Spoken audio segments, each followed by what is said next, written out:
Si nous ne prenons pas notre responsabilité par rapport à l'agression des forces des ténèbres, si nous ne sommes pas fortifiés dans le Seigneur, si nous ne réagissons pas face aux principautés et puissances, ce n'est pas seulement nous qui allons perdre, mais le Seigneur aussi. Son trône va être affecté.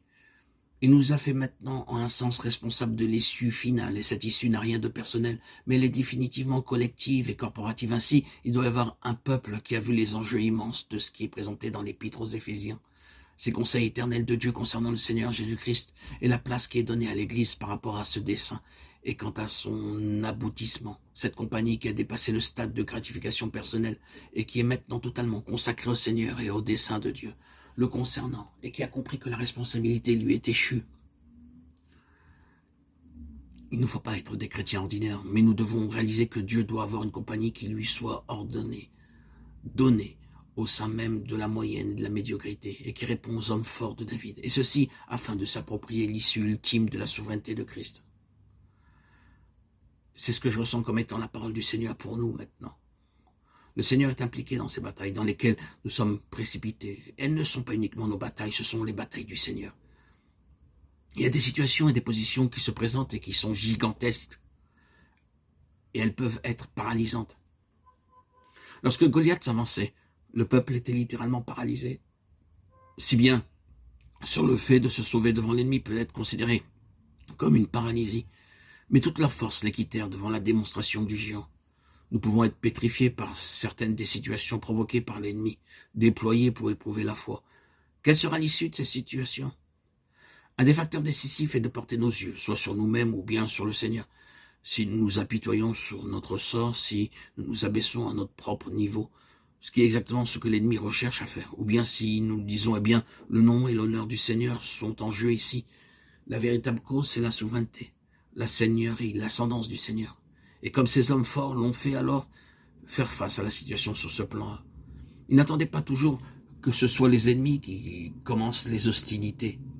Lorsque des ennemis étaient en embuscade, les hommes prenaient l'initiative. Je suis le dernier à suggérer que nous ne devrions pas être éveillés et timides quant aux forces spirituelles agressives. Nous pourrions faire cela à notre détriment, et je vous rappelle aussi que c'est le genre de choses qui est extrêmement dangereux à faire individuellement. Ceci est l'œuvre de l'Église. L'assaut corporatif quant à des situations qui se préparent et qui pourraient littéralement nous paralyser et nous mettre hors d'état. Le Seigneur doit avoir un tel peuple dans lequel réside l'initiative de sa seigneurie. Il doit y avoir une compagnie pour faire face à la situation. Puis-je utiliser le mot par procuration? Il y a tous les autres, il y a tout Israël, mais beaucoup ne peuvent tenir. Ils n'ont pas la position spirituelle requise. Ils sont dans la faiblesse spirituellement. Pour cela, dès qu'ils sont affectés par une situation dangereuse et difficile, ils deviennent comme paralysés et perdus. L'ennemi va-t-il créer une telle situation universelle? Non.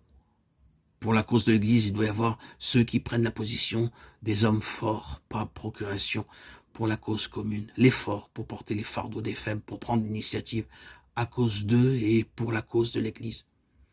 Je suis sûr que parmi les hommes forts du Seigneur, l'apôtre Paul a atteint les 3 premiers. Et c'est lui qui dit pour son corps qui est l'assemblée, Colossiens 1,24. Il accomplit ce qui restait encore à souffrir des afflictions du Christ pour son corps. Une souffrance par procuration, pas pour le péché, ce qui est du ressort du Christ uniquement, mais pour la victoire de l'Église. Nous sommes familiers avec l'importance qui est donnée dans le Nouveau Testament à la force et au courage spirituel. Je pense que ces histoires écrites dans l'Ancien Testament à propos de David et de ces hommes forts ne doivent pas être considérées comme étant des histoires pour enfants, mais plutôt pour nous indiquer la véritable signification du courage, de la hardiesse spirituelle, d'être fortifiés dans le Seigneur. Elles sont en fait des illustrations de ce que nous trouvons dans la lettre aux Éphésiens. Ce que le Seigneur voudrait nous faire savoir, c'est qu'il a besoin d'une compagnie qui, ayant vu la véritable nature de cette guerre spirituelle, s'élèvera au-dessus de la médiocrité des intérêts et gratifications personnelles, et qui, pour sa cause et celle de son peuple, s'enhardissent quant à cette bataille contre les puissances spirituelles et qu'ainsi elles ouvrent une voie de victoire pour l'Église.